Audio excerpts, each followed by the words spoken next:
Uganda, the country located along the equator with good weather of rains and sunshine throughout the year. Beautiful hills, lakes, waterfalls, and thick forest cover is habited by hospitable, happy people with diverse culture. The central region is inhabited predominantly by the Buganda Kingdom and the Baganda people. At its helm is the Kabaka Ronald Mwenda Mutebi. In western and southwestern Uganda is founded the Toro Kingdom, headed by Omukama Oyonyimba. Another great kingdom in the region is the Bunyoro Kitara Kingdom, headed by Omukama Solomon Gafabusa Iguru. A variety of cultural entities are dotted round the country, most notably in northern Uganda, where the Rot is the head of the Acholi ethnic group. In eastern Uganda, the Bagisu, Japadola, Itesot, and Basoga too have cultural entities, although these are not led by hereditary chiefs. This is the country that is now celebrating the Golden Jubilee of Independence and on the threshold of a bright future.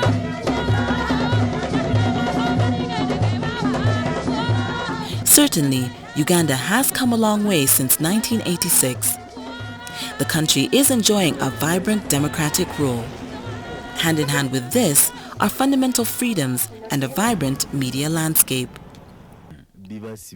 A key component of Uganda's road to recovery was the restoration of peace and security thanks to a now professional and pro-people army, the NRA, later on the UPDF. The UPDF has provided the bedrock for the peace and stability, enabling security of person and property for several years uninterrupted. This has given the populace the confidence and assurance for long-term planning and personal investment, leading to the various developments across the country. Alongside this, the government freed up the private sector, and today it's responsible for 77% of the total investment in the country, a testimony of the confidence in the stewardship by the government. As soon as it came to power, the NRM government undertook macroeconomic reforms, stabilization and liberalization policies which formed the foundation for the current prosperity being enjoyed by Ugandans. When the NRM assumed power in 1986, national revenue collections were only 60 billion shillings annually, not enough to fund the country's needs. But as a result of the stewardship of the NRM government under President Museveni, revenue collection has grown to 11,157 billion shillings per annum. Ugandans have become wealthier, with better and higher incomes, and consumer demand has grown steadily, providing a ready market for goods and services. As Uganda marks the 50th independence anniversary, 23 million people are now safely classified as out of absolute poverty. At the time the NRM came to power, absolute poverty was 57% of the population. Today, as a result of favorable policies and progressive strategic planning, 10 million people in Uganda are now considered middle class, a testimony of the growing prosperity of the population. Now, despite the decline of the contribution of agriculture to total GDP, it nevertheless dominates the Uganda economy. In 2011, the sector contributed approximately 22.9% of the total gross domestic product, with 65.6% of working population engaged in agriculture, forestry, and fishing industry. Coffee continues to be the major cash crop. In 2011, national coffee production increased by 14.6%.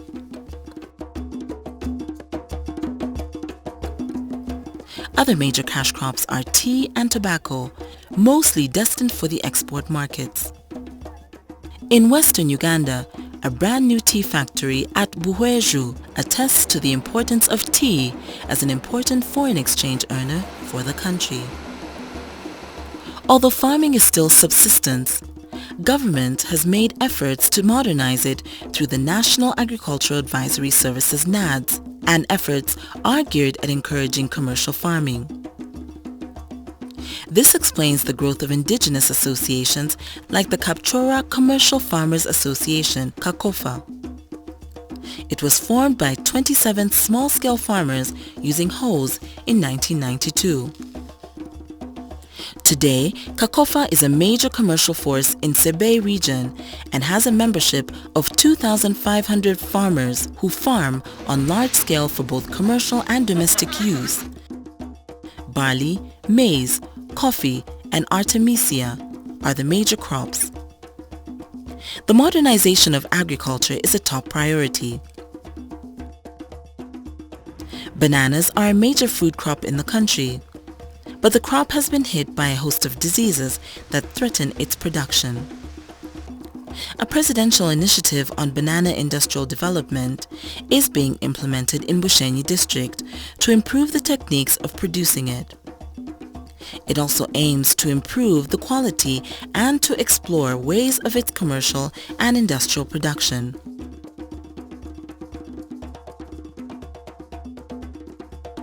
By the time the NRM ascended to power, manufacturing was at a standstill. Today, there are many manufacturing concerns employing a workforce with the industrial belt of the country. Food processing is a major concern, followed by beverages, tobacco, chemicals, paint, soap, and foam products. A new industrial park was opened at Namamve in order to meet the demand for space by potential manufacturers. In education, over 93% of all school-going children are in school, thanks to universal primary education, which was introduced in 1997. At the time of its introduction, enrollment was just a paltry 3 million pupils in school. While the concerns in the past were access to school, today the question is one of quality because most parents now have their children in school. UP is for what? For all mass education, as opposed to elite education. Because the education we had in the 1960s was elite education. Education for a few. So when you hear them talking, oh, this one is lacking, this one is, yes, it's lacking because we have invited all the people to come in the room here to eat.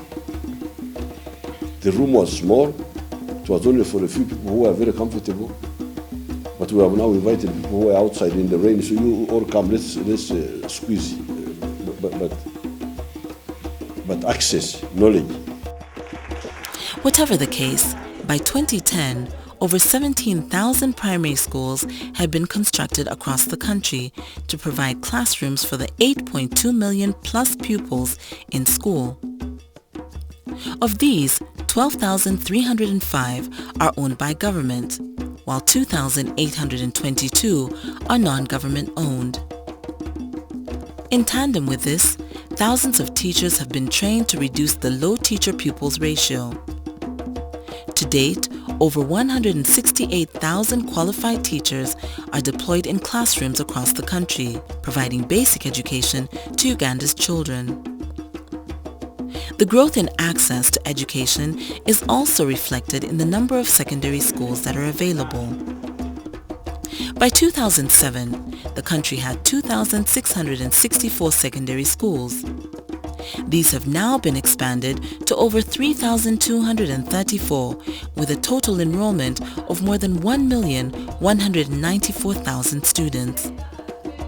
And because of the peace dividend, there has been an explosion in the number of privately owned secondary schools.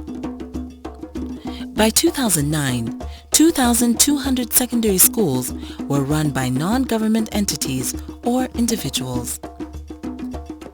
In equal measure, the number of tertiary institutions has also expanded and is still growing. Business, technical, vocational education and training, BITVET, has been emphasized to provide employable skills and competencies that are relevant in the labor market instead of educational certificates.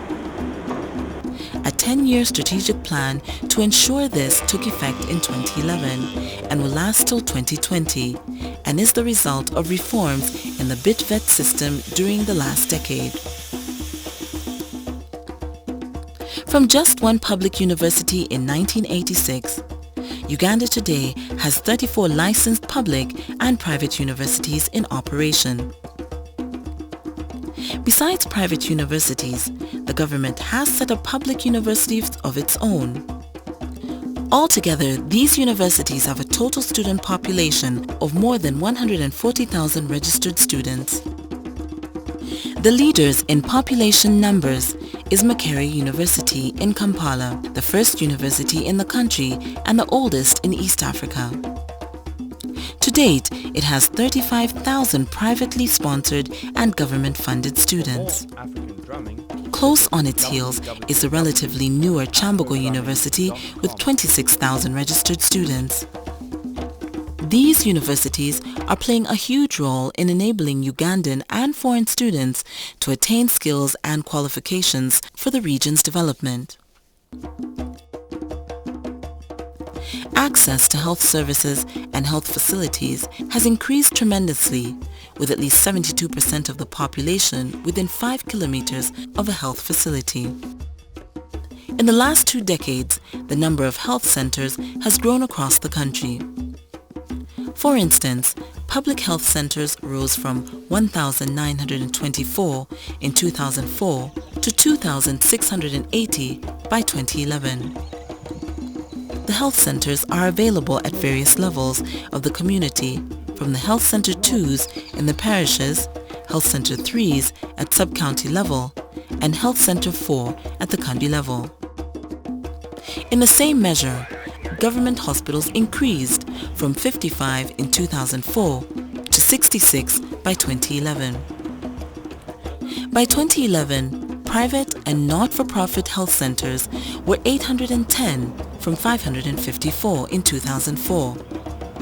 Similarly, private and not-for-profit hospitals increased from 42 in 2004 to 61 by 2011. Private commercial hospitals grew from 4 in 2004 to 16 in 2011, and health centers grew from 854 to 1,414. The health system is complemented by 2 national referral hospitals at Mulago and Butabika, all in Kampala, as well as 11 regional hospitals, all government-owned. In order to ensure availability, medical supplies have been centralized with the national medical stores directly procuring and disseminating drugs up to the lower health centers at the parish. As a result, health indicators have improved tremendously from 1986 when the NRM assumed power. Today, for instance, most children are immunized by the time they're 5 years, and incidents of polio hardly occur compared to the past when the health delivery system was in shambles. Under 5 infant mortality has reduced drastically from 175 in 1990 to 99 by 2010 in every 1,000 infants. Life expectancy, which was less than 40 years, has now grown to over 54 years as health services improve as the population enjoys better welfare and social services. Today, 67% of the population have access to safe, clean drinking water. In urban areas, 91% of the population has access to clean, safe drinking water, most of which is provided by National Water and Sewerage Corporation. Where National Water does not operate, the towns have been provided with privately managed water supply companies, ensuring that the residents get clean piped water in their homes. Since the NRM took charge of the country in '86, the communications infrastructure has improved tremendously. One of the keys to the rapid growth of economy has been the expansion of the road network. Today, Uganda is covered by 68,000 kilometers of roads, a huge leap from the years immediately after independence in 1962. By 1965, the total road network was just 14,598 miles, of which just 738 were tarmac roads. In 1997, the total length of built-up roads was just 25,632 kilometers. Since 2008, the construction and expansion of the country's road network has intensified. For instance, tarmac roads grew from 3,112 kilometers in 2010 to 3,264 the following year. Besides expanding the network of roads, plans are in advanced stages to modernize it further. One of the major projects is the multi-lane Entebbe Expressway, funded by the Chinese and Uganda government. Plans for the construction of this highway project have already commenced. The northern bypass is also due for expansion into a dual carriageway. River Nile at Ginger Owen Fall Dam area will also get a new modern bridge to ease pressure on the existing one. When the telecommunications sector was liberalized, teledensity in the country was so low. By 2007, more than 10 years since the sector was liberalized, teledensity was just 18.9% of the population. And when the NRM came to power, phone lines were just 58,882. Currently, teledensity is over 52% and still growing. The subscriber base for mobile and fixed line users grew from just over 5.3 million in 2007 to 17 million plus by 2011 and still growing. As a result, internet subscriptions have exploded from just above 15,000 fixed line subscriptions to over 88,000 in 2011. The competition in the telecommunications sector has led to the introduction of many innovative services. For instance, by February 2012, registered mobile money users were 2 million.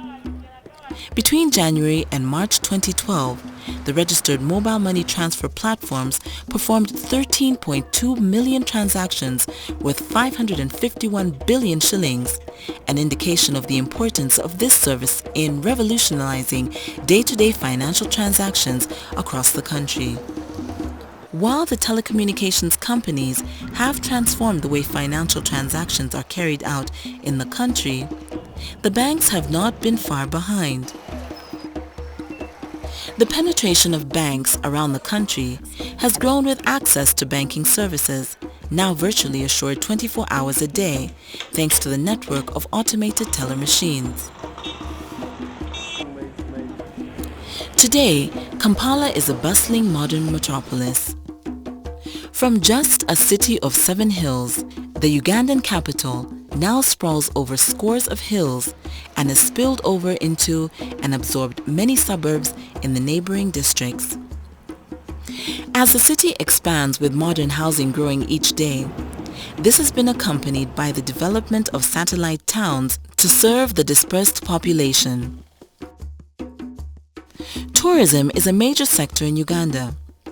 Under the NRM, the major attractions, the wildlife parks, have been rehabilitated and reconstructed and are managed in a prudent and sustainable manner. Wildlife conservation efforts have helped to preserve the famed mountain gorillas in Bwindi and Gahinga in southwestern Uganda, which were once threatened with extinction.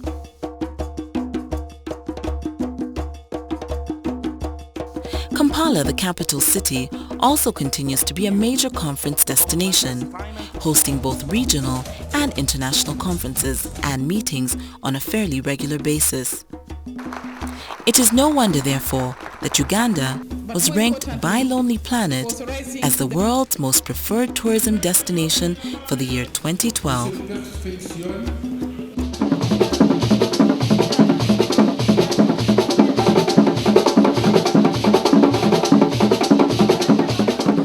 Today, Uganda is at peace with itself. The insurgency in northern Uganda that dragged on for decades was finally ended in 2007. The region, particularly Gulu, has now grown into an important economic and financial hub for the region and trade with South Sudan. Regional offices and major financial institutions have set up offices in Gulu town. And for the first time, the potential of the region in terms of productivity and agriculture is now beginning to be exploited. Indeed, as Uganda celebrates its Golden Independence Jubilee, the reputation of the UPDF internationally cannot be disputed. The UPDF has taken part in several international peace missions, helping to stabilize a number of countries. For instance, the UPDF has virtually single-handedly stabilized the once war-torn Somalia before other countries felt confident enough to join in with their troops. From an army that was once the enemy of the people, the UPDF has steadily grown in stature and professionalism. As the country marks its 50th anniversary, it stands on the threshold of a new development trajectory, which is focused on turning Uganda into a middle-income country. And the prospects of delivering on this promise are very bright indeed, following the discovery of large reserves of petroleum. This promises to finance the country's development programs and to finally arm the country with the financial independence it has been lacking for the last 50 years. Besides this, the chronic shortage of power has now been resolved with the commissioning of the Bujagali Power Dam. For the first time in decades, Uganda is supplied with virtually all its electricity needs at 450 megawatts of power. But despite meeting this demand, the plans to increase production have been firmly laid, with prospects for power production in the next decade expected to be in the thousands of megawatts of power. This will not only meet domestic needs, but is expected to supply the excess energy to neighboring countries. Uganda will be a first world country in the next 50 years. It will no longer be, we are about to enter the middle income status. That's what we are aiming at. Our GDP per capita is now about $580. In spite of the increase of the population, to become a middle income country, you need more than $1,000 per capita of GDP. So we are aiming at a middle income status. But in the next 50 years, I am sure Uganda will be a first world country. Certainly, NRM government has played a great role in stabilizing the country for more than 2.5 decades, without which the various development strides would not have been achieved.